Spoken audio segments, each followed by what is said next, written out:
A very warm welcome, everyone, to this evening's seminar hosted by the Transnational Legal History Group, part of the Center for Comparative and Transnational Law here at CUHK Law. This evening's event will be a book talk on Professor Michael Lobban's recently published Imperial Incarceration, Detention Without Trial in the Making of British Colonial Africa. Our presenter today is Professor Michael Lobban, truly a leading luminary in the field of legal history, who we are all immensely fortunate to have with us this evening. Professor Lobban was for several years a professor of legal history at the London School of Economics. He is currently a senior research fellow at All Souls College, Oxford. His work needs no introduction for anyone interested in the history of the common law. Among other key previous works are his The Common Law and English Jurisprudence, 1760 to 1820, White Man's Justice, South African Political Trials in the Black Consciousness Era, A History of the Philosophy of Law in the Common Law World, 1600 to 1900, and with other authors, The Oxford History of the Laws of England. He is secretary of the Selden Society and is on the board of directors of the American Society for Legal History. Professor Lobban will speak for the first 45 minutes to an hour. After that, we will open the floor to questions and discussion from the audience. As always, the aim is very much to encourage discussion. So with that in mind, think up your questions. If you have any already during the talk, feel free to send them in to me using the chat function, and I will then either share them with Professor Lobban or unmute you so you can read them out yourselves. For everyone's information as well, let me note this event will be recorded and posted on the center's website. So if you want to watch it again afterwards, if there's something you missed, or you want to share with colleagues, you can do so there as well. Without further ado, let me hand over the floor to Professor Lobban. Well, thank you very much for that kind introduction. I shall share a screen. I hope people can see that. Right. Well, thank you very much for the invitation to the university. It's delightful to be participating in this very international event. It's delightful to be sitting in London and able to share this session with you in Hong Kong. In front of you, you see a cover of the book. It is on open access, so you don't have to spend the large amount of money it costs to buy the hard copy version, but if you like to, please do. But it's something that that should be very accessible, hopefully. So the book seeks to explore the rule of law in the later 19th century, particularly in the imperial context of the British Empire in Africa. It's the era of Alfred Venn Dicey. And Dicey, of course, had the idea that the British Constitution is built on an idea of the rule of law. And of course, for those of you who remember the basic building blocks of the public law courses that certainly get taught in English universities, it's parliamentary sovereignty and the rule of law that are the foundation stones of his constitutional system. But he also has the idea that the rule of law is what Britain brings to the empire. This is something that a lot of 19th century jurists feel. And yet the paradox behind it, and it's the paradox that the book seeks to explore, is at a time that there aren't political prisoners as such in England or in Britain, there are very, very many political prisoners in Africa, lots of people detained without proper trial. So how is this explained and how is it justified legally? And what does it tell us about English ideas of the rule of law in this era when constitutional ideas are being put together in a kind of legalistic canon for the first time?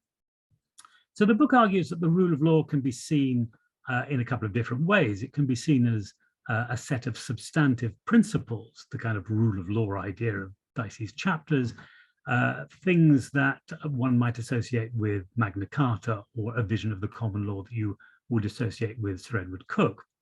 But at the same time, the rule of law can be seen as something simply procedural, that something is lawful as long as it is validly passed and can trace its roots to a valid parliamentary authority.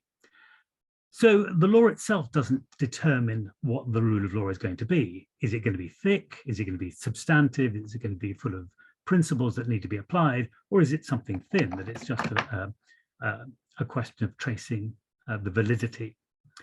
So some scholars have seen there's a tension in Dicey's own work between the rule of law as a substantive and a procedural principle.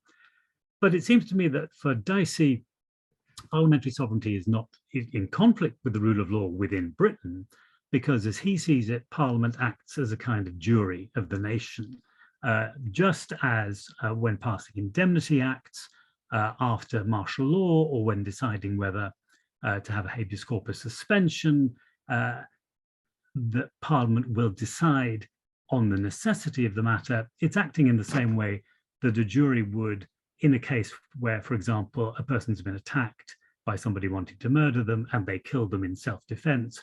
Was it a necessary violent act to kill that kind of person? So this would make Parliament itself always act in a way that coordinates with the substantive vision of the rule of law. It judges things and it'll act in the way that is faithful for the tradition of the British people. Well, that might work within the metropolitan context, though not always necessarily, but it's very hard to apply in a colonial context where the legislature is not the voice of the colonized people. It can't really be a jury for them. So the resolution that Dicey might have at home is not a resolution that will work within the empire. So the book looks at the relationship between what you might call rule by law, this procedural vision, and what you might call rule of law, this more substantive view. And it argues that how far rule by law, the procedural vision, is constrained by rule of law, the substantive vision, depends on culture and context. It might depend, for example, on how the people subject to detention or subject to martial law are being viewed. To use the terms one might associate with Carl Schmitt, how much are they seen as being enemies or not? If you're seen as being enemies, you're much more likely to be dealt with in a kind of procedural way without fidelity to the rule of law. We'll see when I talk a bit more about what happens in different parts of the empire. There's a contrast with how martial law is used in the Cape Colony during the Boer War and how martial law is used in Natal in the Zulu Rebellion of 1906. In the Cape, the people who are detained are white subjects who speak the same language as many of the parliamentarians and who therefore are accorded certain substantive rights that you don't want to detain them simply arbitrarily. Whereas in Natal, where you are dealing with what is regarded as a threatening African population who is not going to be part of the political nation, you're not worried about substantive rights, you're simply worried about getting the procedures right. So one thing then is how you view the people subject to control. How far you have a substantive or procedural vision may also depend on how things are viewed from the metropolis, which controls things. London, the Colonial Office, has a veto on local legislation or local activity. It may exercise the veto if it feels that the rule of law is being undermined by locals. It may exercise a veto or may intervene to make sure that there's more of a substantive following of the rule of law locally if there's pressure from local public opinion in England. And there are pressure groups such as the Aborigines Protection Society that watches what is going on in the colonies and puts pressure on. Against that, a counterweight is, of course, how much there is a protest from local colonial administrators, because you've also got people reacting to that. Now, there's also something to look at in this is the record of judges. When I started this project, I imagined I would be spending a lot of time looking at the judiciary and how courts were dealing with this question, how the rule of law is explored in courts. But in fact, as you'll see in the book, on the relatively few occasions when cases come to court, they're not very, they're often a little disappointing. They have much more of formal procedural vision of the rule of law than one might have anticipated. So the book is also looking at the rule of law as a culture of governance. It's not just what the courts are doing, but also what officials are doing. And sometimes officials are much more sensitive to substantive notions of the rule of law than judges are. They're much keener on making sure that rights are being upheld, or much more worried when they're not being upheld. That's not always the case, but we can see that how the rule of law operates might be a matter of culture rather than simple law. So again, a background, one question we'll explore is why Africa and what's distinct about Africa. It's certainly the case that there is detention without trial in other parts of the empire, or even the metropolis. If we can regard Ireland as part of the metropolis after the Act of Union, you do have exceptional legislation, and you can see a number of pieces of legislation that I got up here throughout the 19th century, where you have insurrection acts in the early part of the century and what are generally called coercion acts, which give the authorities power to detain without trial, or to get rid of jury trials, or to short circuit what you would regard as what the rule of law would require. Martial law is declared in Ireland during the Napoleonic Wars. Legislation allows for martial law in 1833, a very draconian legislation that's not in fact applied, but then forms of martial law come under these coercion acts. So even within the metropolis in Ireland, you have legislation that allows for exceptional proceedings. As I've hinted, people like Dicey worry about the constitutional justifications, whether you can have them and how you can have them. So that generates a debate, and the debate will be important because what is debated in London about Ireland will also sometimes influence how they respond to demands to detain people elsewhere in the empire. Perhaps more interesting as a comparison outside of the United Kingdom is what happens in India. And India is an interesting counterpoint to what happens in Africa, because from the period of East India Company rule, you already have Indian governments that pass legislation allowing for emergency measures. The most famous piece of legislation, perhaps, of this kind is Bengal's 1818 Regulation 3, which allows detention for reasons of state of people against whom you can't get a lawsuit together. You can't get enough evidence or enough charges. And that goes all the way through to the end of British rule in India. And it's mimicked in the other presidency jurisdictions in 1819 in Madras and 1825 in Bombay. But there's also in India martial law legislated for. In 1804, Regulation 10 in Bengal allows for the proclamation of martial law and the trial of people under martial law in areas designated as being at war, or where you need to have this kind of intervention. These are also powers expanded dramatically after the so-called Indian Mutiny, the rebellion of 1857, where again you get legislation put in place to allow martial law trials, to allow rebels to be dealt with outside the ordinary court procedures. So this doesn't happen in Africa. You do not in Africa have these general pieces of legislation in advance that allow for detention. Africa is worthy of study not only because it sees the biggest and most rapid colonial expansion in the later part of the 19th century, particularly after the Berlin Conference, where the European powers want to divide up the cake and kind of scramble to get as large a piece as they can. But it's in Africa where you see the biggest development of what in the book is referred to as ad hominem legislation. That's to say, ordinances or laws passed specifically to detain particular people, named individuals or named groups. So not general legislation as in India or indeed in Ireland, but specifically tailored legislation to authorize the detention of this person either indefinitely or for such a period of time.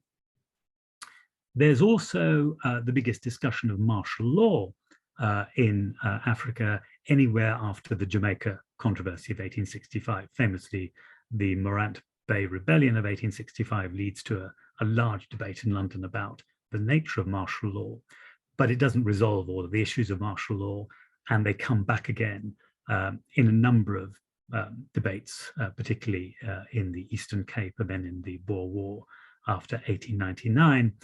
And on this occasion, you have a lot of debate about the powers to detain without trial under martial law. So it's not merely trials where you're sentencing people who might continue to be incarcerated after martial law ends, but also can you just round everybody up and hold them without any charges indefinitely during a martial law period? Those are kind of questions which will get debated both in the English courts, but also within the bureaucracy. And it's those things that are explored in the book. The book in particular looks at three areas in Africa where these things are most explored. You have, in particular, West Africa, as we'll see, where a lot of these things develop.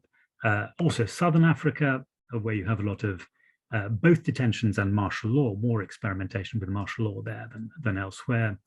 And also in Egypt, and also the detention of a particularly important Sudanese leader. So different areas where Britain has different kinds of colonial experience. You have the formal empire in Southern Africa with the acquisition of the Cape Colony confirmed at the end of the Napoleonic Wars, and then the settlement of Natal from the 1840s. West Africa, where they go in a much more slow and ambiguous way, having protectorates and having contested and ambiguous jurisdiction, and Egypt, which is occupied after 1882, but informally. So no formal jurisdiction there until after the First World War. So you have different kinds of jurisdiction, but where you have similar tools used to control those who are standing in the way of British rule. Before moving on to the origins of some of these tools, I want to just point to the exception, the East African exception, because I haven't mentioned East Africa as one of the main areas of study. And in fact, it isn't covered very greatly in the book. It's discussed a little bit in the introduction, but East Africa is an exception because when the protectorates, the East Africa Protectorate in 1897, Uganda Protectorate in 1902, are taken or proclaimed, it's the Indian Penal Code and Indian legislation which is applied in those parts of Africa. Now, the Indian Penal Code doesn't have a general detention provision. It has chapters on offences against the state and waging war against the state and so on, which apply in East Africa. But in 1897, a native courts regulation, a series of regulations passed the East Africa Protectorate, and Regulation 15 pretty much mimics the Bengal Regulation 3. It allows detention without trial in advance as a kind of general provision. But the interesting point is that with the two most important leaders, Mwanga of Buganda and Kabarega of Bunyoro, who are detained and defeated at the very end of the century, although the initial detention is with a view to charging them or holding them under the legislation derived from Indian models, they do wind up passing ad hominem laws for both of them to allow them to be exiled. So in practice, even though in theory East Africa is an exception to my model of ad hominem laws, when push comes to shove, if you like, they apply the model that they've already developed in West Africa to these particular leaders. So let's move to the ad hominem laws. So most of what I'm going to talk about today is particular detentions of leaders through these ordinances or laws, and a little bit at the end about martial law, but primarily about these detentions. And one question is, where do they come from? And as the introduction shows, there's a long history. It's not frequently used, but the genealogy of this kind of law you can trace back to just after the 1688 Glorious Revolution, when William III and Mary become monarchs and James II is kicked off the throne. Although the Glorious Revolution brings in the Bill of Rights, as Paul Halliday and others have shown, one of the earliest things they do is to pass laws to suspend habeas corpus, to allow people to be detained without trial, simply by removing the remedy you would get to get out of jail. And Bernardi is one of those who's detained in 1696 under the Habeas Corpus Suspension Act for plotting to kill William, plotting to depose the new king. You can't keep habeas corpus suspended forever. So when that is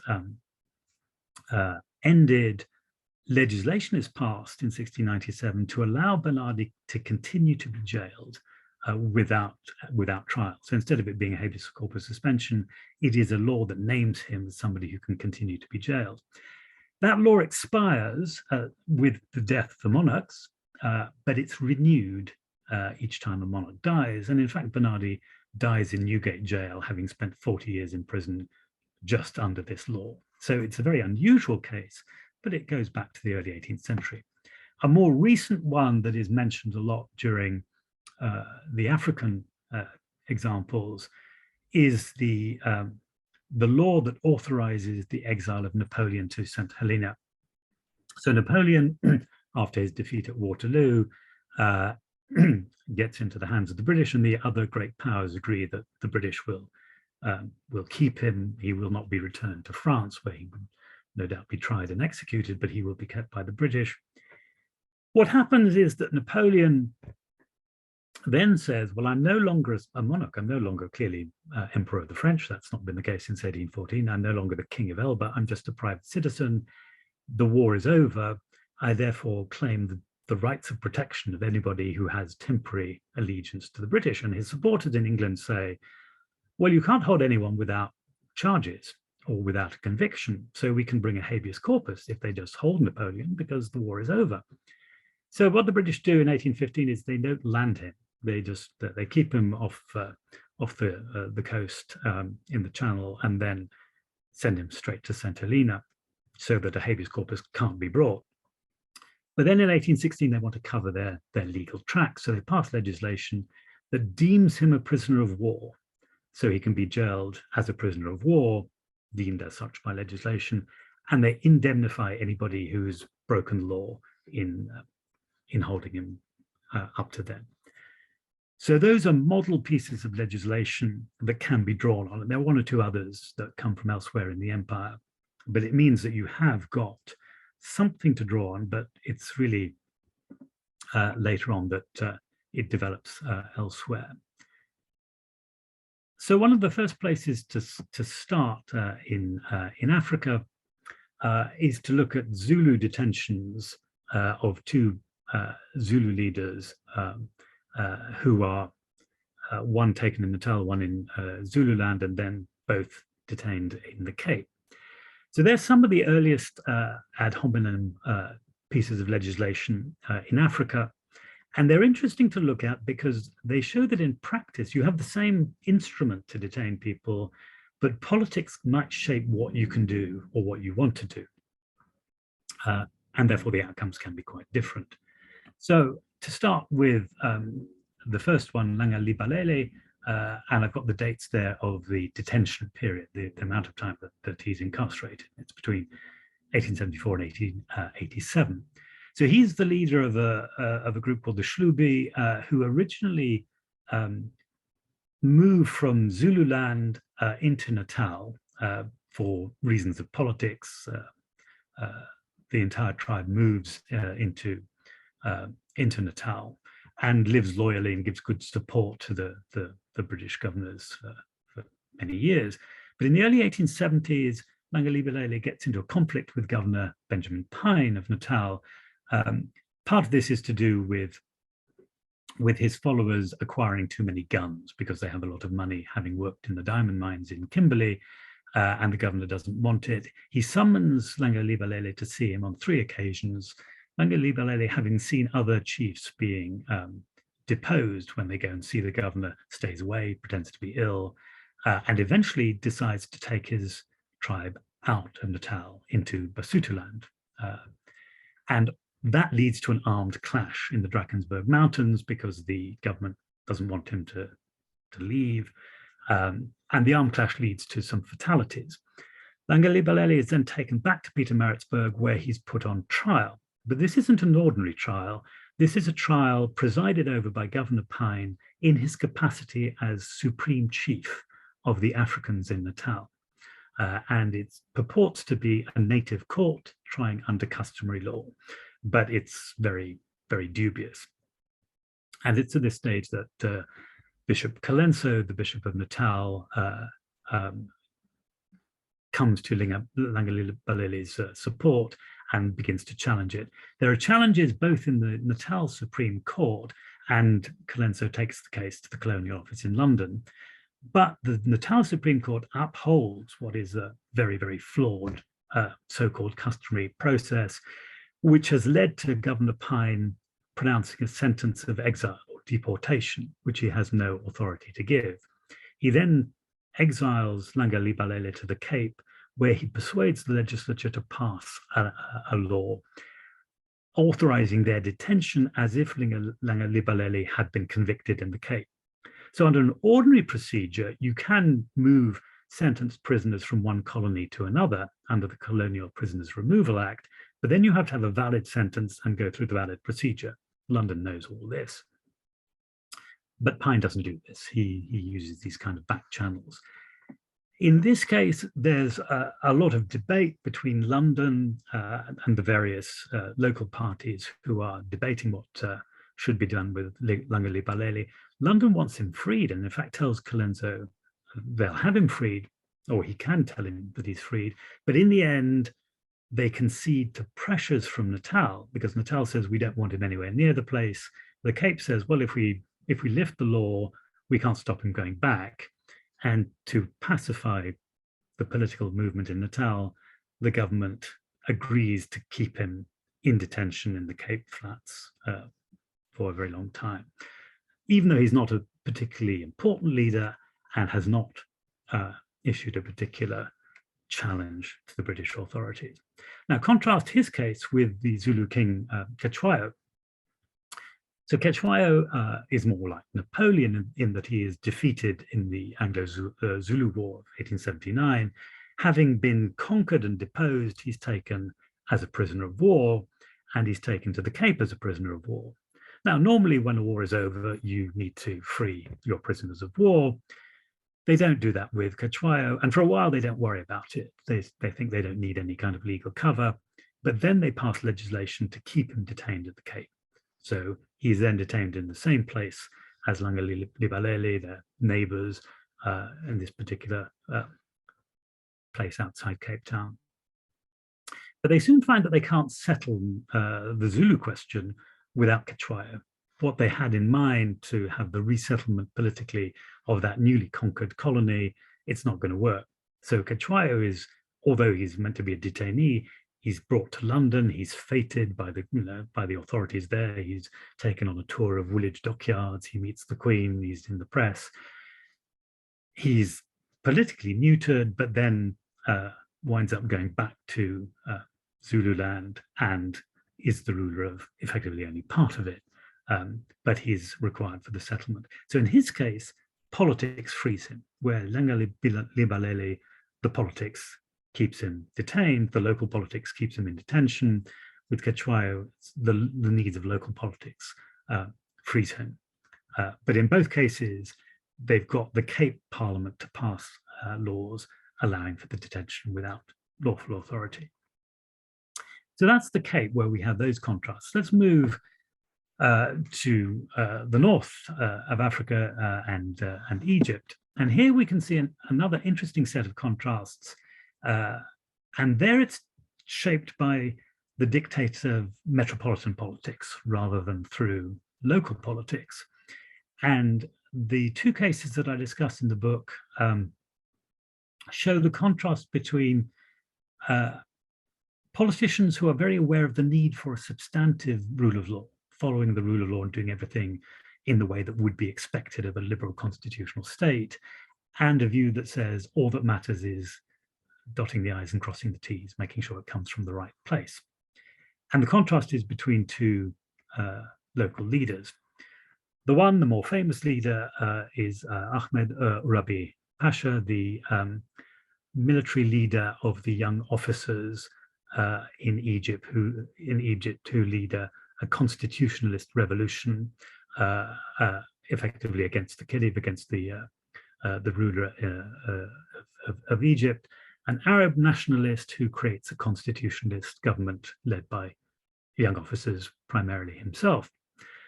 So this is a very famous episode that leads to the Scramble of Africa, much discussed in the great book by Robinson and Gallagher, Africa and the Victorians. The British and the French also are worried about this constitutionalist revolution because of their financial investments in Egypt and the debts that they're owed by the Egyptian government that might not be paid. They've, of course, had a strong informal control over the finances for some period of time. What then happens is that the British intervene. Gladstone, unexpectedly, as a man who is apparently a great champion of liberal constitutionalist revolutions in various parts of Europe, suddenly finds himself ordering the military invasion of Egypt and the deposition of this government and the arrest of Urabi. So what are you going to do with him once he's been detained? The British do not want to be seen as being the ones in charge because they realize that public opinion in Britain quite likes liberal constitutionalists. So what they insist is that he be tried by an Egyptian court for a crime, for the crime of rebellion and for the crime of organizing various kinds of riots. But there's a problem with the trial. They send observers to the trial. There's a lot of pressure in England from Urabi's supporters, particularly someone called Sir Wilfrid Blunt. So it's very much in the public eye. The British observer says, well, the trial, the evidence doesn't stack up. You know, it's not going to be a fair trial. They then broker a kind of plea bargain where Urabi admits to a form of rebellion, and he's then exiled. And goes to Ceylon. From the British point of view, they can be seen to have insisted that the Egyptians follow the rule of law and they don't have unfair trials, although it's not a fair trial, but they haven't dirtied their hands.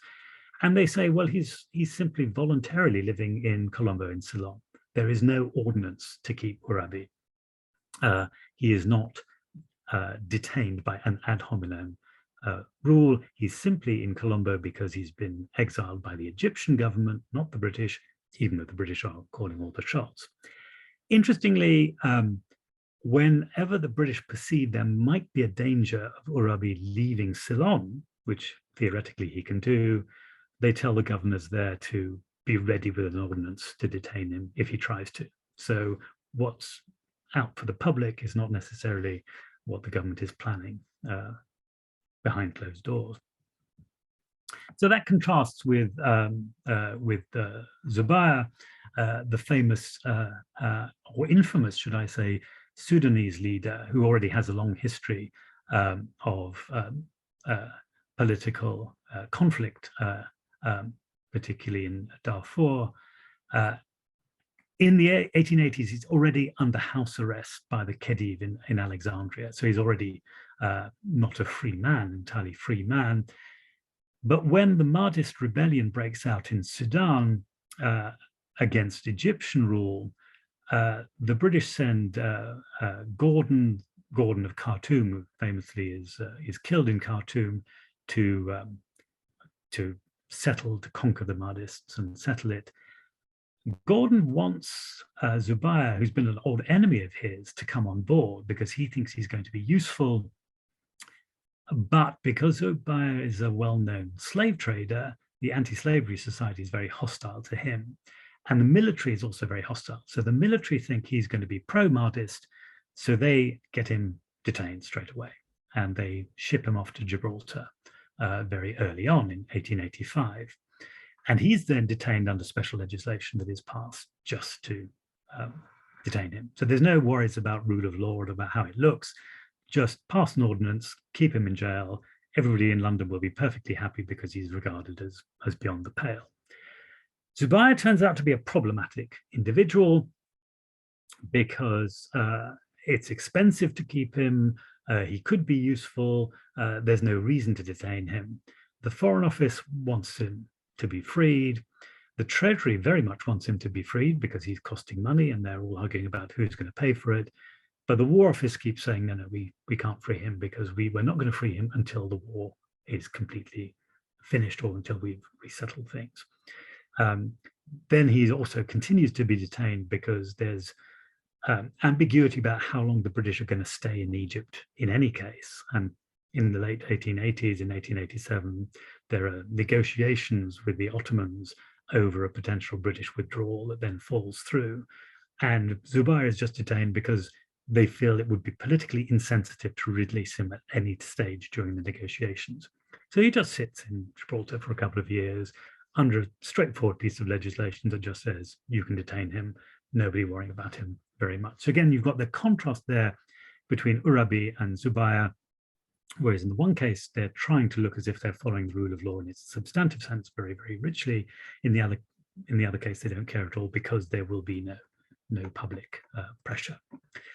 So those are kind of, in many ways, high-profile cases.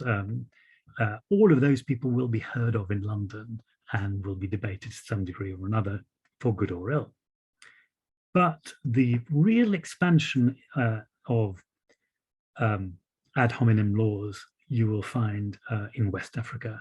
And you can see this simply from the numbers. And these are all cases discussed in one way or another in the central chapters of the book. But you can see here in the 1880s, in the Gold Coast and Sierra Leone, you've got numerous ordinances, more or less one a year, to detain either a group of prisoners, for example, in 1887, the Apobo political prisoners, I'll talk about a bit in a moment, sometimes an individual. But overall, in a 20-year period, you have something approaching 50 different ordinances, tailor-made, and sometimes the same person is detained more than once. So there you've got the list of those places. And interestingly, as I'll talk about later on, it stops. This is at a time where the jurisdiction of the British in the area is ambiguous. So they're using these laws a lot. Once their jurisdiction is more established, they will detain people under different kinds of political charges. But this is an era where you really get this explosion in this kind of legislation. So you might ask, well, when do these ordinances start and why do they start in West Africa? The first point to note is detention without trial isn't new. It's not that they're suddenly detaining people that they've never detained before. They've often detained people without legal authority. One example that I talk about briefly in the book is King Aggery of Cape Coast, who in 1867 is detained because he's being troublesome. He's asserting his jurisdiction a little bit too much. He's complaining about the British. He's grumbling that Cape Coast might react the way that the Jamaicans did at Morant Bay only 2 years before. So he's simply detained. When they ask, well, how do we do it? What's the law behind it? They find there is no law. So the governor, in the end, just removes him to Freetown under a kind of proclamation, under, as it were, an act of state.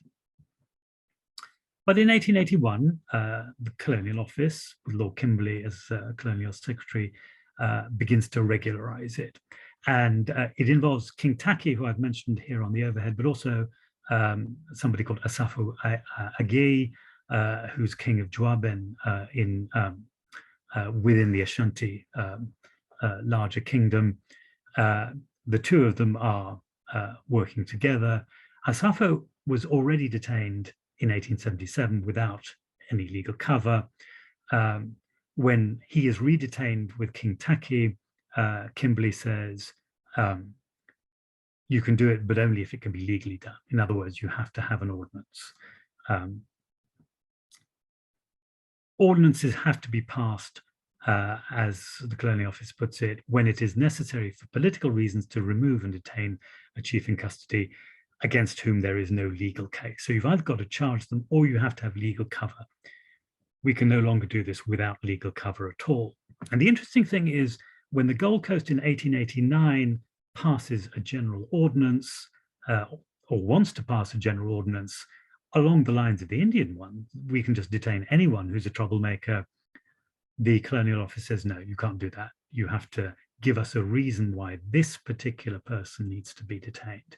So if you're thinking about the rule of law, it's not the rule of law in the sense of going through a trial or going through proper charges, but the Colonial Office is saying, you've got to satisfy us that there are good reasons to detain the person, and we'll only allow it if we'll only authorize and approve the ordinance if you give us a persuasive case. Now, how persuasive the case has to be is another matter altogether, but they are doing that.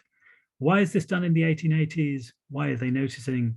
This may have something to do with the Irish coercion going on at the same time, but there's a great sensitivity in London, both to needing to follow legal forms, but also that there are Irish MPs who are going to raise questions about what's going on in Africa, just as they're raising questions about what's going on in Ireland. Why are they being used is another question. And as we'll see in a moment, detention is used for a large variety of reasons. Not all of them are simply the British wanting to remove somebody who's standing in the way of their expansion. That does happen a lot. But particularly in Sierra Leone, during the Yoni Wars in the mid-1880s, in an area where the British jurisdiction is, again, often ambiguous. The British will often have jurisdiction within a half a mile of a river or a particular town, and then they will not have jurisdiction beyond it. But the warriors will be going in and out of British territory while they have their own local wars. And sometimes local warriors are detained because they're simply being very disruptive. So they're detained either as prisoners of war, or if they're not regarded as prisoners of war, they're simply detained under ordinances. But the purpose is to calm things down, to keep the peace. Sometimes it's political. So an interesting case is Ya Aua, who is detained in the Gold Coast in 1884. He is from Ashanti. He's suspected of intrigues about who's going to be the next ruler of Ashanti.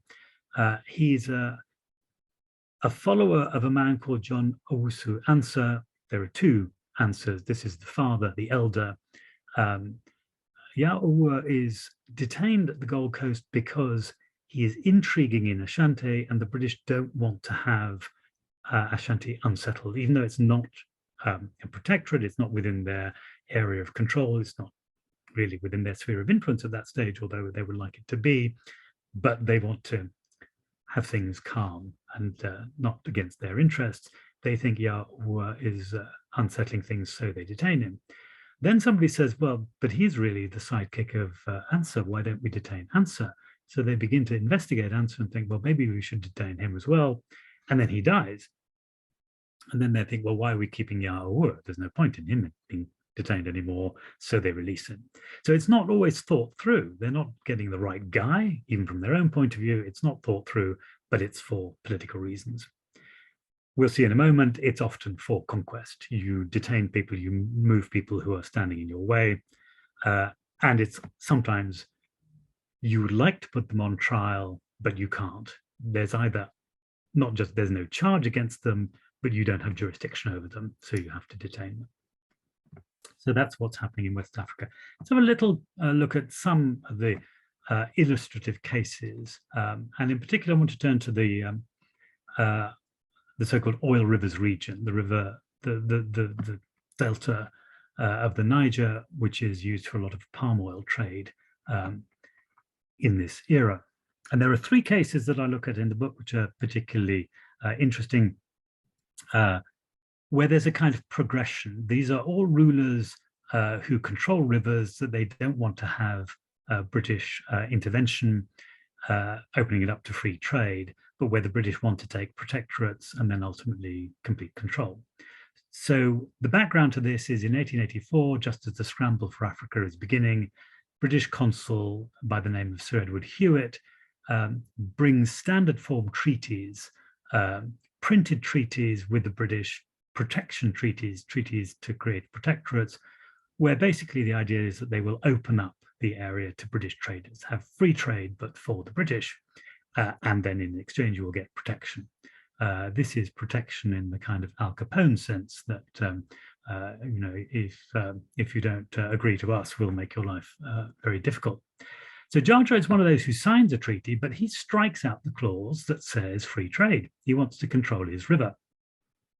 There's then a clash between Jar Jar and the British traders who want to gain access to his markets. The men on the ground feel that he's violated various treaties he'd entered into by blocking the routes. Now, at the Foreign Office, Lord Salisbury realizes that Jar Jar is probably right. He may be acting within his rights, but he may be going beyond it by blocking rivers he shouldn't be blocking. So he wants an investigation. He wants to have a kind of investigation to see what rights are being upheld, what rights are being violated. So he says, well, we'll have an investigation and we'll sort it out. As a kind of, while they're planning this, there's a kind of mix-up, there's a mess-up where you have a local official called Harry Johnson, who's very gung-ho, very on the side of the traders. He sent an earlier telegram to London and says, you know, do you approve of my actions? They write back saying, yes, go ahead, you're doing fine. At exactly the moment they send that message, he sent a message saying, can I detain him? So he gets a message from London saying, yes, go ahead, fine. It's a mix-up. They're answering a different dispatch. He arrests Jar Jar. He whips him off to Accra. The Foreign Office is very embarrassed. They didn't want this to happen, but the local person on the ground has taken the initiative. The investigation then turns into a kind of mock trial of Jar Jar, except it's presided over by an admiral. There are no rules of evidence. It's just an investigation as to whether he's broken the treaties or not. It's a stitch up. They then exile him to St. Vincent and take over his river. So it's one of those cases where London is more cautious than the locals, but they're kind of sucked into it by the locals, but they then simply impose this ordinance that sends them away to the West Indies. Eventually, when he returns, rather tragically, he dies in Tenerife on the way home. And when his followers are waiting to greet him in a pobo when he's meant to be arriving on the ship, they just get news that he's already died and there is no body. So it's a very tragic end to Jar Jar's life. Second one is another man, ruler on the river, Nana Olomu of Ebohemi. This is slightly later, by which time the British have declared a protectorate over the oil rivers area, the Niger Rivers Protectorate. He's also blocking rivers. The Consul General now, Sir Ralph Moore, decides he's not allowed to block rivers, and because there's been a minor clash with a gunboat, he sends the troops to conquer him, to destroy his town. Nana flees to Lagos, which is under a different colonial office jurisdiction. They have a slightly more rule of law-minded approach, and they don't simply want to send him back. But Nana goes back voluntarily. So in this case, you have another kind of hearing. It's not like Jar Jar's. It's now a trial under the Africa Order in Council of 1893. So it looks as if it's a kind of consular trial, and it's presided over by the Consul General, who is not a lawyer, and the charges are odd. They don't work. The Foreign Office sees that there's something wrong with it. He's then sentenced to a deportation, which is again unlawful. This is one of those cases where the Foreign Office says, this is all legally dodgy. This shouldn't happen, but let's keep quiet until he challenges. He's not likely to challenge. And of course, he doesn't challenge. But then in 1896, they want to move him to the Gold Coast. They want to move him outside the Niger Rivers Protectorate. And to move him to the Gold Coast, they need an ordinance. So in the end, they pass an ordinance, a little bit like Langali Balele. They don't use the Colonial Prisoners Removal Act. There's not the proper legal procedure. They just say, none of this is properly lawful. Let's just cover it with an ordinance. And the third one, which takes it to an even less legal level, is the Oba of Benin, the famous ruler of Benin, over Ramwen. And this is the expedition of 1897. He also doesn't want to have his river taken over. He doesn't want to open up to British trade. The British send an expedition out to negotiate with him. He's he and his followers are very nervous about British intervention. They've seen what's happened to Nana Olomu and others. His advisors decide they must send out an ambush to meet the expedition, and almost everybody is killed. And then the British send the famous punitive expedition, which destroys Benin, which takes the bronzes, many of which are now in the British Museum, over which there's now a live debate about whether they should be returned to Nigeria. Overramwan is not tried. His followers are tried in what the British regard as a native customary court. Like Langalei Balele, they have this kind of cod native court which condemns the advisors of the king. But the king is meant to be now just cooperating. But the king runs away. He's scared of the British, and the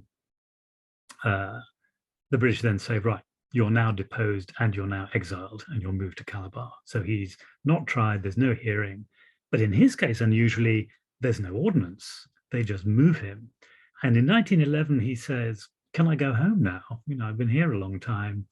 And they suddenly realize there's no ordinance. Questions are raised in Parliament. What's their answer? They pass an ordinance. They regularize his detention, but over a decade after he's been detained. So there, they're just acting entirely without law. They're not even bothering with the detention. So here you can see this, as the British gain confidence in this particular part of Africa, they're going to be using these ordinances to detain people, but there's going to be less qualms about does Jar Jar have an argument in international law. That all becomes irrelevant by the time they get to the Oba of Benin.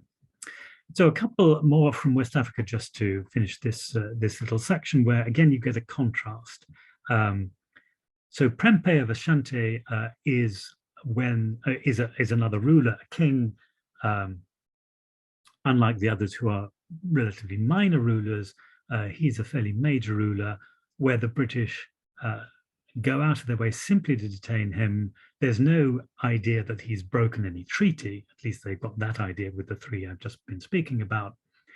In this case, the British by this period want to have, by the 1890s, they want to have Ashanti within their sphere of influence. They don't want it to be a separate state. They don't want a separate independent polity. They don't want it to flirt with the Germans or the French. So they want Ashanti to take a resident. They want the Ashanti to come under British influence. Ashanti wants to maintain its independence, so they come up with a pretext for a war, which is that there's money owed under an earlier treaty, a kind of compensation that should be paid by the Ashanti. They haven't paid it. They demand the money. They then say, if you don't pay the money, we'll have a military expedition. They launch a military expedition while he's trying to negotiate with them. They say, well, now we've got a military expedition, you've got to pay for that as well. You've got to pay for your conquest. They wind up, Governor William Maxwell winds up in Kumasi. Prempeh is retreating all the time and is conceding, but he doesn't have all the money they're demanding. He says, I don't have enough money. Maxwell just detains him. He wants him off the scene. He just wants to depose him, moves him to the Gold Coast, then moves him away to Sierra Leone. And the British go along with that. They're slightly uncomfortable about the speed at which this has been done by the locals. But basically, the long-term story is Ashanti has to come within British jurisdiction. Prempeh is in the way. We will find an excuse for a war, but then he's simply conquered. And we can't say that he's done anything wrong for which we would have any kind of trial. So we simply remove him. By the way, Prempeh and Baibure, who I'm talking about next, are both in areas where it's the Colonial Office that is taking the lead rather than the Foreign Office, because it's not a question of treaty making with locals, it's a question of colonial expansion and actually taking over. So Baibure is my comparator here. He's the leader of a hut tax revolt in Sierra Leone after it has been pronounced a protectorate. So unlike Ashanti, Sierra Leone is an area where the British have claimed jurisdiction. They've claimed, they've asserted it. It's not a series of treaties to make a protectorate, it's a proclaimed protectorate. And they've then had this rebellion over the imposition of a hut tax to pay for various bits of administration.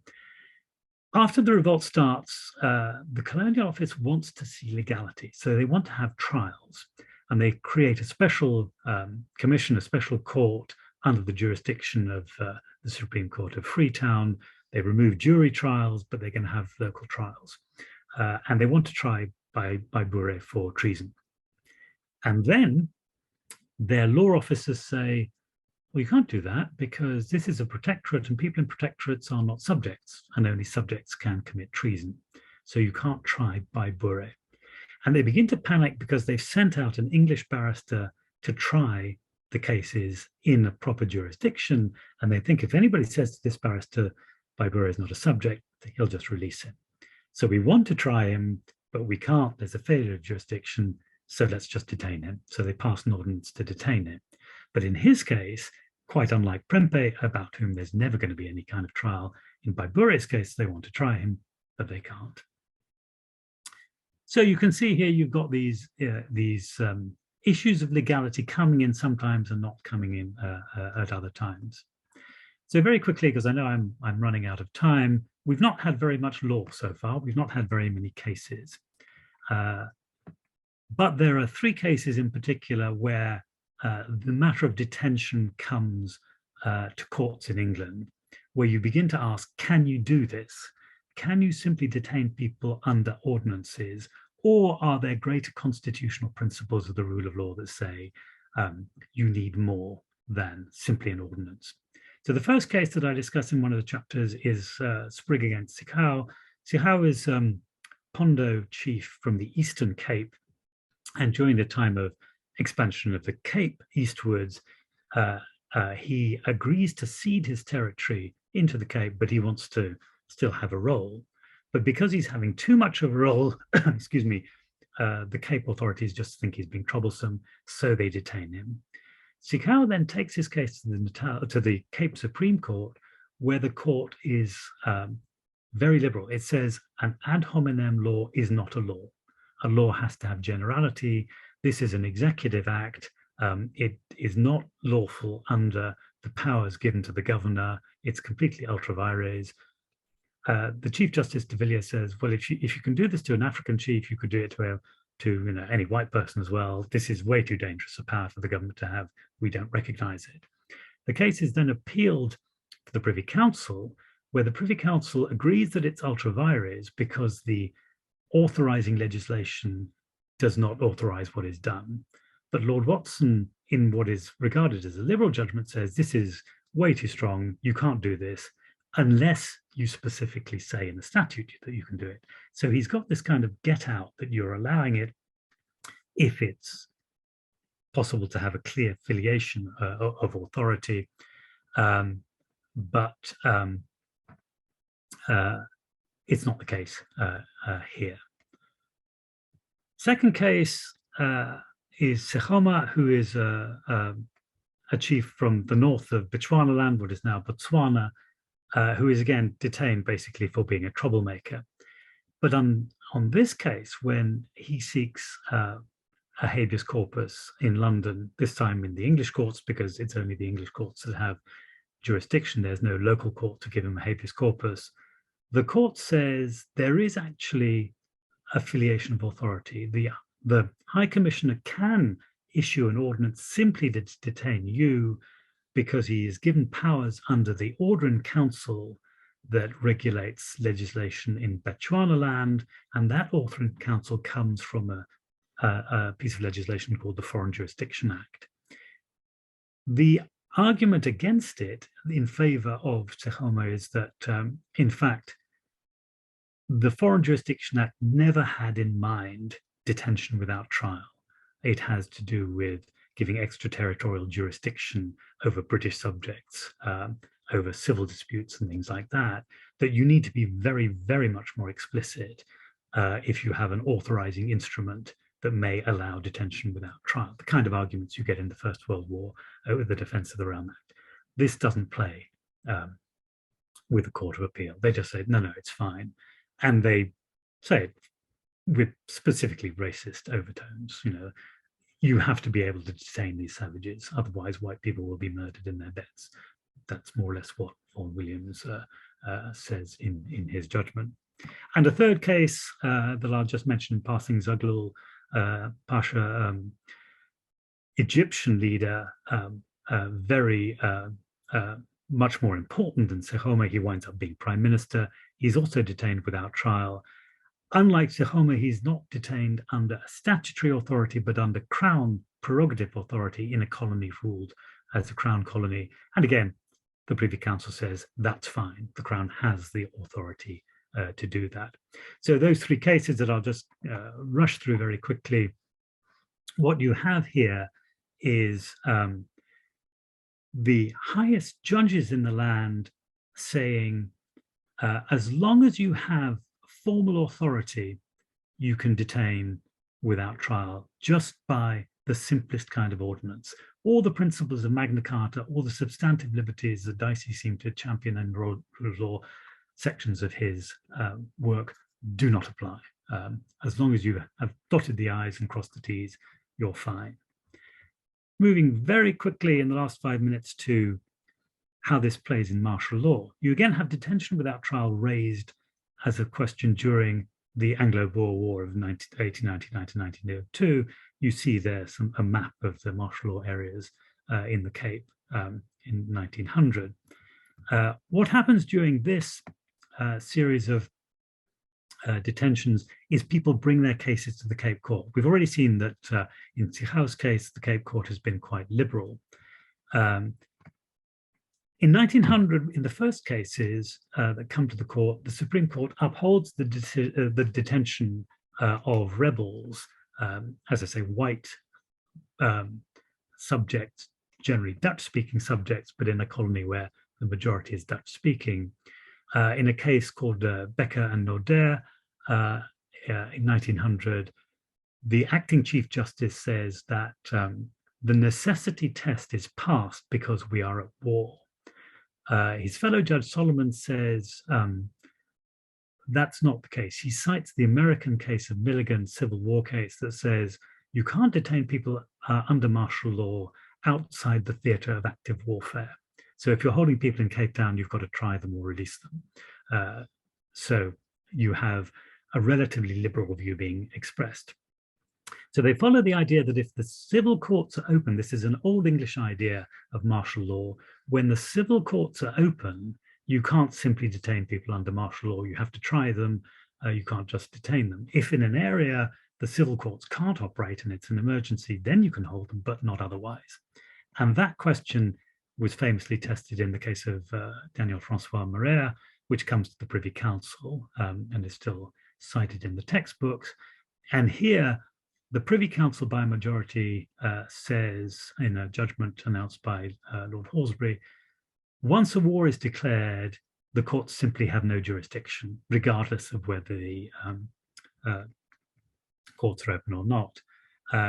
Moreira, interestingly, was arrested in Paarl, where the civilian courts were open, and moved to Beaufort West. You can see here on the map, it's a very long way away. So he's moved out of an area where there's no martial law to an area where there is martial law, and then simply detained there. This is what happened in the Jamaica controversy, where the mixed race politician Gordon is moved from Kingston to Morant Bay and then executed by a kangaroo court. That's what you shouldn't do. Privy Council says that's perfectly okay. You have a clash effectively between Lord Halsbury and Sir Henry de Villiers on the Supreme on that Privy Council, but de Villiers, the Cape judge, is in the minority. To round it up, the question of the powers of martial law courts is tested again in Bambatha's rebellion in 1906, where it begins with the murder of two policemen coming to collect taxes. Martial law is declared.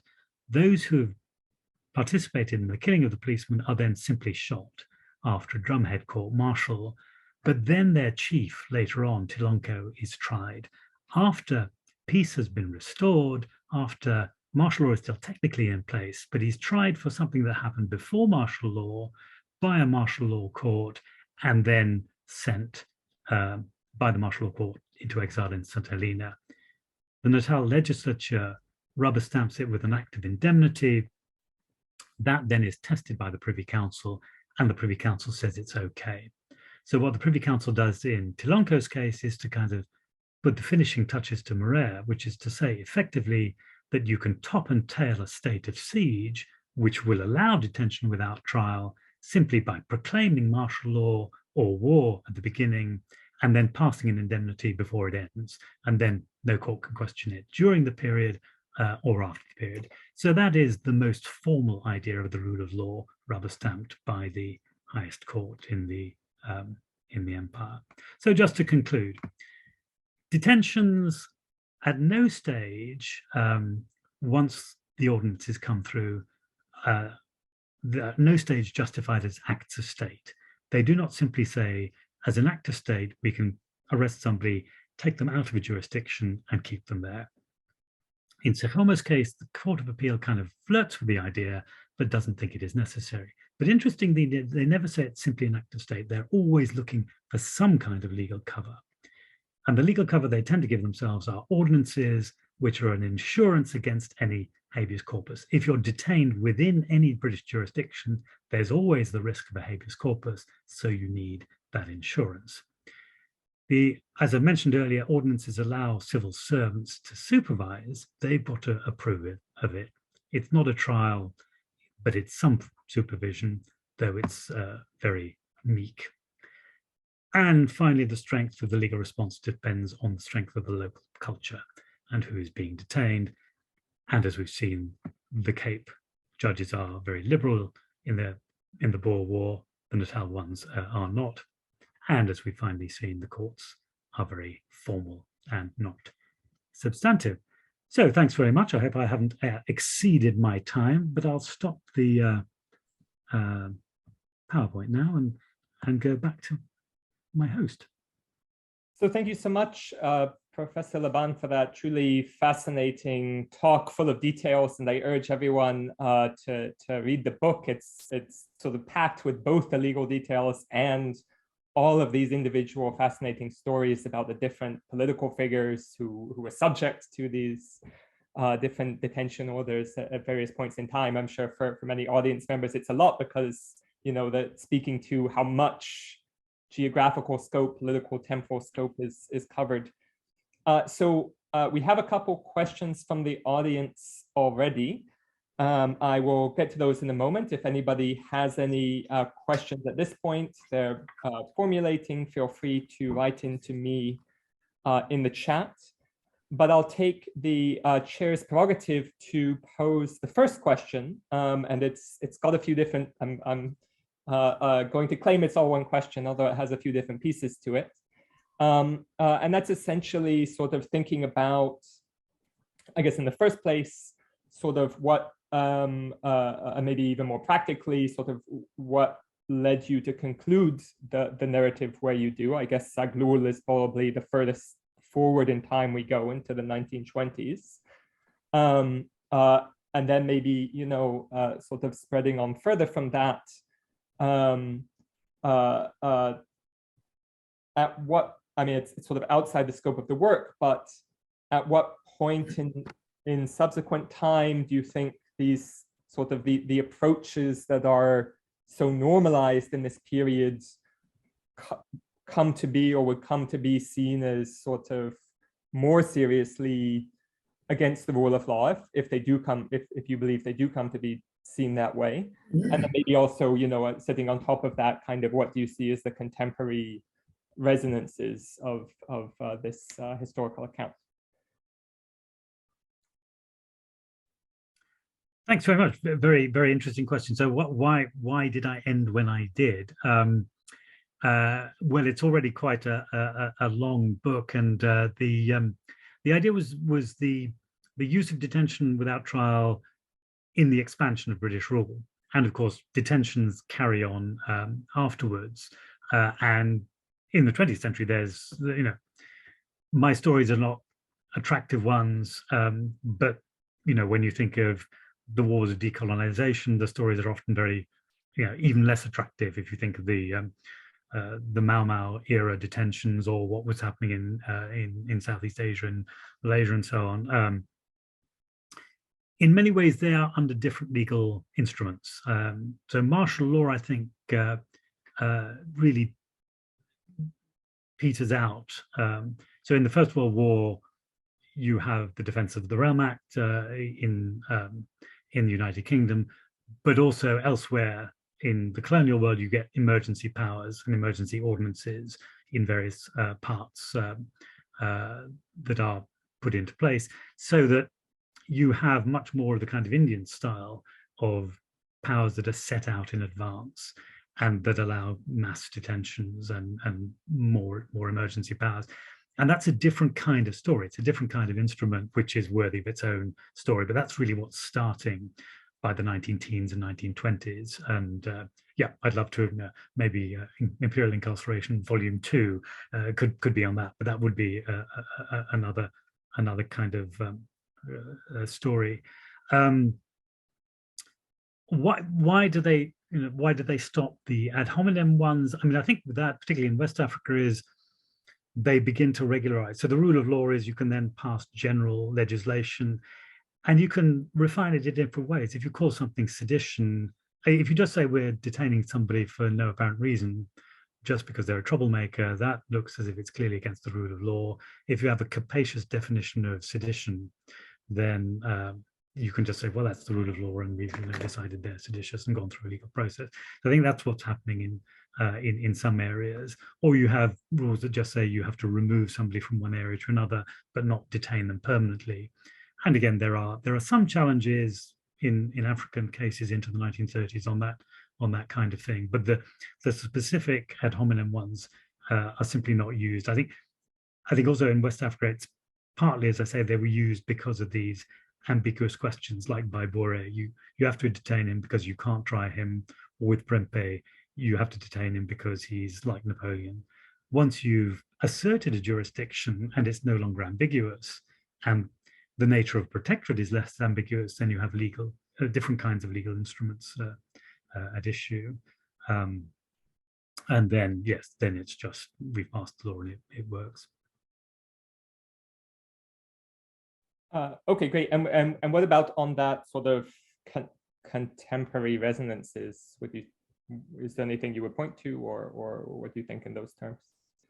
So, well, I think there are contemporary resonances, because I think we still got this question of what are substantive questions of the rule of law, what are not substantive questions, how far, for example, does habeas corpus work? And there have been recent cases on habeas corpus, precisely, which say, well, how far do you need to go with making sure that things, that you are protecting people's liberties? So clearly, we're not having martial law anymore. We're not having these individual detentions, but we still have the very question, although laid over with all sorts of other instruments, the Human Rights Act, the European Convention of Human Rights, or its international ordinances. So you have all sorts of other things being fed in. And one knows, with Magna Carta, in my period, if you're using Magna Carta as an argument, you pretty much already know you're on a losing wicket, because the judges are going to say yes, but there's been all these qualifications. But of course, now you have all these other instruments that come in as well. But the underlying core, I would have thought, is there are still different approaches. How rich a notion of liberties can you have, as opposed to how thin a notion of liberties can you have. And again, I think one of the things in this book is the disappointment with the judges, that how much depends on the judicial attitude and the judicial culture, that applying the law is not simply a matter of saying, well, we're just looking in the manual in the textbook, and if you've got the right rule, that's all we need to do. It's a mechanical application, and there's nothing we can do. That judging is about a broader culture of what the whole legal system requires, and you have to read it into a richer context of a kind of rights discourse, that and therefore you can't just say, well, we have this Foreign Jurisdiction Act, and we can see a really thin thread through an order in council that'll lead you to say, well, this guy gets to be kept in a yard, in Gaborone for 7 years. No, the rule of law means something very much richer. but it is for judges to know that it's, you know, the culture of it has to be part of the judging function.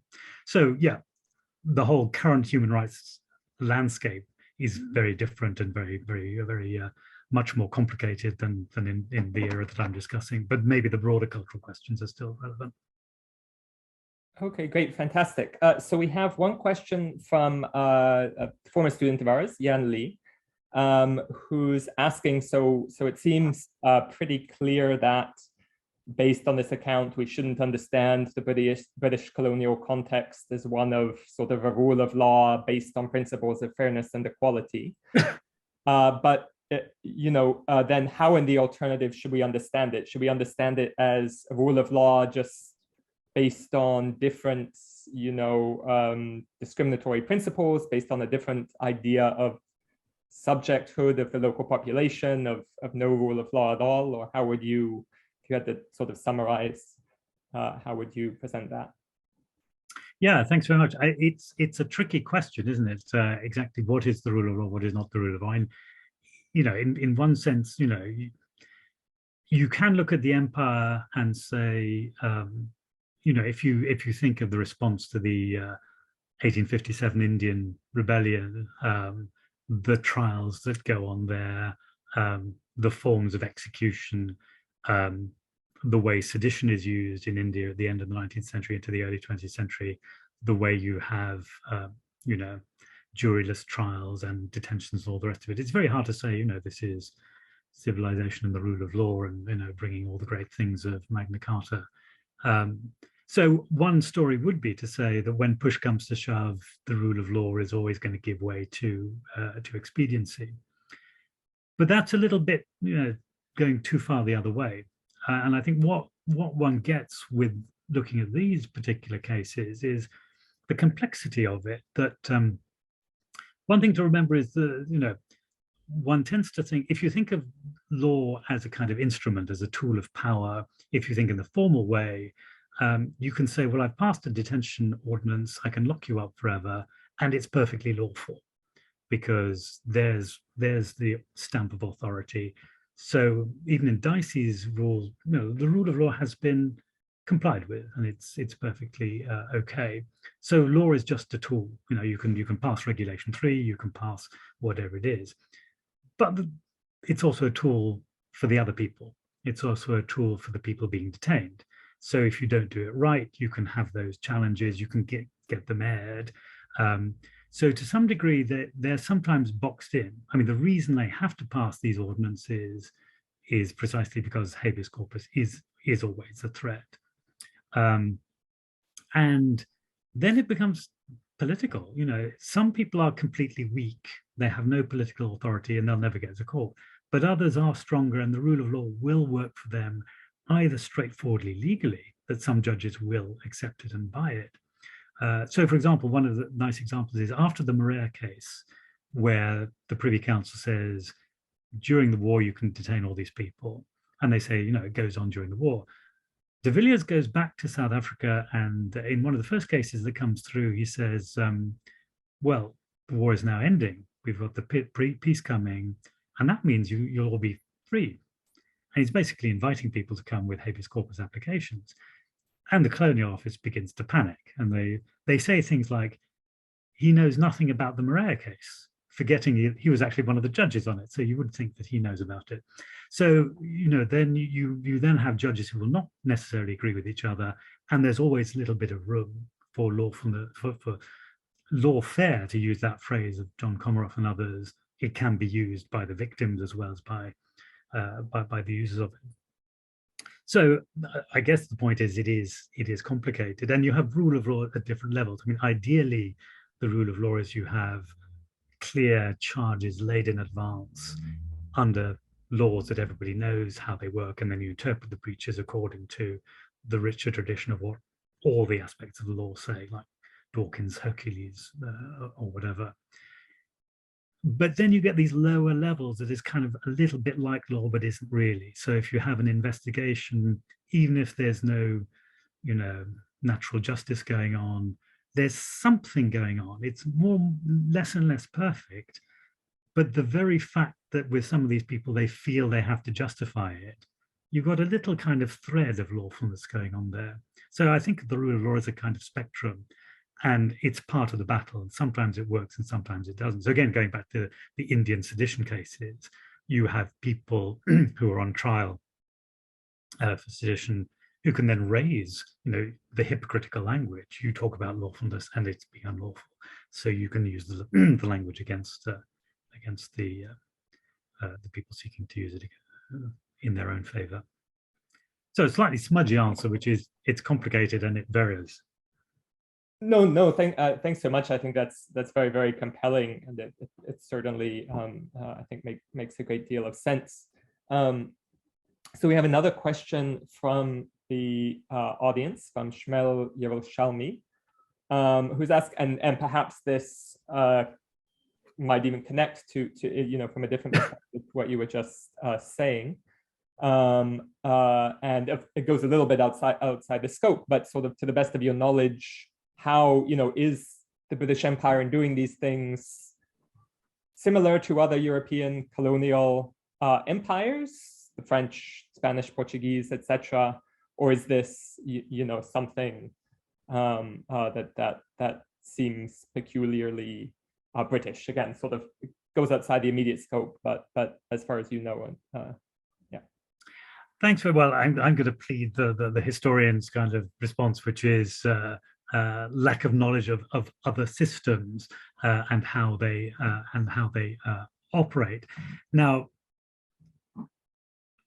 I think when it comes to detaining people who are standing in your way, well, that's a feature of colonialism, and it's going to be a feature of colonialism everywhere, and how you worry about it. And one of the curious things in the British Empire is when they worry about it and when they don't worry about it.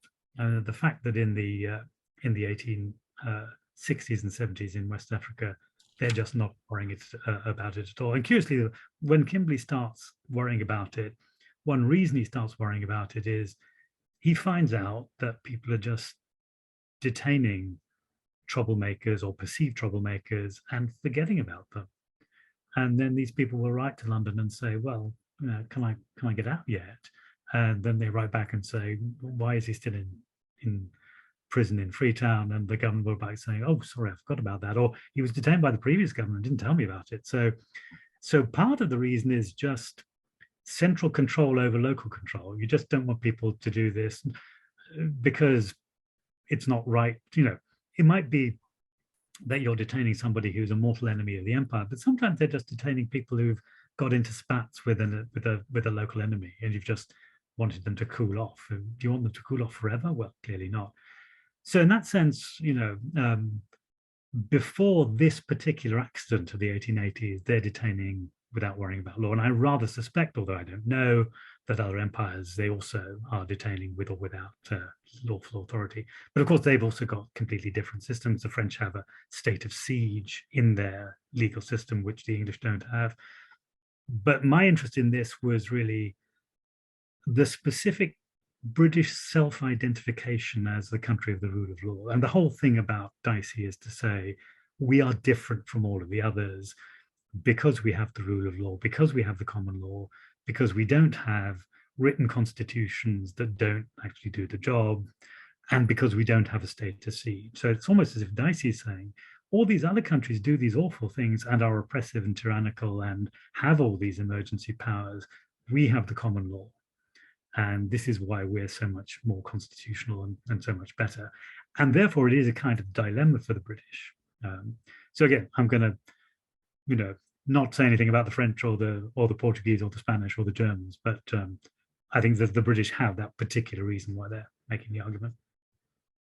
Great. Yeah, actually, to then follow up on something very particular in the timing and something you mentioned in the talk as well. And this one might be will be probably a little bit in the British imperial history weeds. But so you referred to the Morant Bay affair in 65 and sort of the ongoing debates around that in the UK around had sort of the principles of the rule of law been exceeded, had too much violence been used in inappropriate ways and so forth. So seeing as that comes a little bit before this period you're talking about, do you think those debates had, I mean, you know, what in guarded terms we could say is a positive influence, and at least, as you've said, made these things seem, you know, before they were detained without any challenge at all, or feeling the need to authorize it. Now they, you know, obviously the authorization is questionable, but they are feeling the need to do something. Do you think, or did you find those debates to have had a impact on this shift, or? So they're very they're clearly very important. I mean, the curious thing about the 1865-67 debates are that if you read the legal histories or the law texts, you will think that the Dycean view wins. So the rival views in 1865 are the view that says that there is a prerogative power, the royal power exists to proclaim martial law, and once that power is exercised, the common law is suspended. It's just not relevant until martial law ends, excuse me, and therefore you can detain perfectly lawfully, you can jail people, you don't need to have any kind of authorization afterwards, you don't need an indemnity act because it's its own legal sphere. Excuse me. The counter view that Dicey, as one of the team, you know, in the Jamaica Committee, but later as a constitutional lawyer, writes up, but Chief Justice Cockburn says in the famous cases that are brought against Governor Eyre and other officials, is there is no such thing as martial law. It is a proclamation of martial law is merely the governor saying, I consider we're in an emergency and I'm going to take emergency powers because I think they're necessary, but it's always for a court to test afterwards if I was right or not, and therefore the common law always tests whether what you've done is justifiable. So everybody thinks that was the kind of winning view, that it always has to be tested. During the Jamaica controversy, they never test whether the courts can test it during martial law or if it's only afterwards, and that's what comes up later on. But the curious thing is that even at the beginning of the Boer War, they say that the military are saying, we have these prerogative powers. And what I found most curious is Lord Halsbury, who in 1878 is the Solicitor General, and during another period of martial law in the Cape, writes a joint opinion. He's the junior officer, but he writes an opinion basically taking the Dicey view that you can't proclaim martial law, it's all subject to common law. 20 years later, he's talking to the military and he says, no, you have the prerogative power. So by then he's either changed his mind or he was, you know, not convinced the first time around. But even Halsbury privately is taking a prerogative view. So it's still up for grabs. It's still something that is hotly debated and hotly contested. So again, the common lawyers kind of win, but with the view that Halsbury puts forward in the Maria case and the Toronto case, which is that you can kind of top and tail martial law. That's basically to say you can create your state of siege and then the courts are completely shut. Whereas somebody like de Villiers would say all along, no, we can test everything all the way through. And that's a kind of negative thing for the rule of law, because you think, well, actually, if you can create that space, then, so again, you have that contrast between the Cape and Natal, that during the Cape episode, before the Cape Parliament will pass an Indemnity Act, they revise all of the martial law sentences of all the people jailed under martial law. In Natal, the Assembly passes the legislation even before martial law is finished. It's a kind of prospective indemnity. Whatever you want to do, just do it. We're not going to check it at all. In which case, that whole idea of the Assembly and the indemnity being the validation that things were necessary has gone totally. It's a European-style state of siege, but done in a backdoor kind of way. So all of those debates they help frame things and they help put the common law position in the forefront, but there's always a counter-argument under pressure. And of course, that's only the martial law bit. If you've got a piece of legislation being passed, then even Dicey is going to say, well, if it's valid legislation. So then again, just to finish very quickly, Lord Watson in CUHK's case says you need to be very specific with the legislation, but he's also sort of saying, this is unthinkable. We would never do this. Within 5 years or 10 years, they do. Yeah, really, really fascinating stuff. We're coming up on time. Would you be gracious enough to, or can I hold you for an extra 5 minutes, just or so, just to ask Certainly, yes. one more concluding question? So this one's from our Dean, Lutz Christian Wolf, and it will be especially helpful. We have a new master's program in legal history that's just started this year. So we have some students in that for whom I'm sure this will be very helpful as well. And so that's basically to ask you to elaborate on your research approach and methodology a little bit. So why did you focus, on the colonies, on the situations that you focused on? What sources did you look at? What archives did you go to? Any other key points that you think might be of interest or helpful in thinking about legal history, and especially obviously sort of very, impressive, ambitious transnational legal history projects like this one. Right. Well, thanks very much. I'm delighted to hear you got a new master's in legal history. That sounds terrific and an excellent thing to do. Yeah. So, excuse me. Well, clearly, transnational legal history is I think, a very exciting and developing field. There's been lots of work recently on comparative stuff, international stuff, imperial histories, and beyond imperial histories, world histories have been fascinating. So I try to combine a sensitivity to legal language with a contextual approach. And on methodology, there's always this kind of debate between legal history that is so-called internal legal history that studies doctrine, and external legal history that studies the law in context and its impact on society, as if there were alternatives and you must do the one or the other.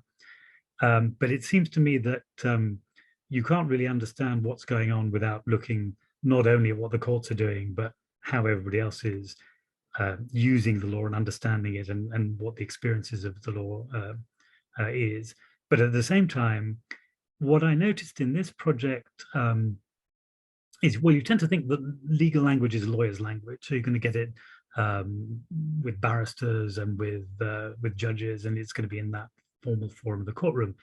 And yet, in these cases, you have the officials, the local governors. Some are lawyers, some are not, but they've always got the law over their shoulders, so they're knowing the legal language. So you need to kind of understand the legal languages that are going on. So the debates: what is the common law view? What's the common law necessity view? What are the legal arguments about prerogative?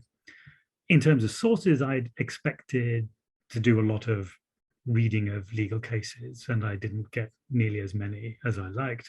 And I was very lucky that some cases you find transcripts of. So if you get full transcripts, that's really great. But also to try and find the law in the other sources. So for the sources here, it was Colonial Office records or Foreign Office records, private papers as well, when officials are writing to each other.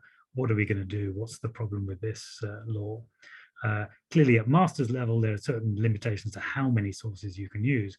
But if you try to be as imaginative as possible, lots of newspaper records, for example, that are digitized now. There are also quite a lot of British National Archives that have been digitized, that are not the manuscript ones, but where there are printed papers. Quite a lot of collections have been digitized.